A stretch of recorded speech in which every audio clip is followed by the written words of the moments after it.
నాయనా, నీ లవర్ అయినా ఈ అమ్మాయి పేరు మీద దేవుడికి పూజ అద్భుతంగా జరిగింది.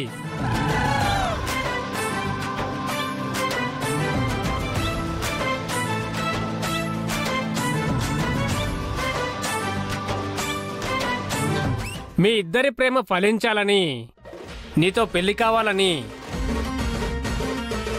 మీ ఇద్దరు మంచి భార్యాభర్తలయ్యి ప్రతిసారి మా గుడికే వచ్చి మా గుడిలోనే అభిషేకాలు పూజలు జరిపించుకోవాలని చెప్పి మీ ఇద్దరు ఆయుర ఆరోగ్యాలతో ఐశ్వర్యాలతో సుఖంగా ఉండాలని చెప్పి పంతులు గారితో పాటు నేను కూడా ఆ దేవుణ్ణి కోరుకుంటున్నాను బాబు.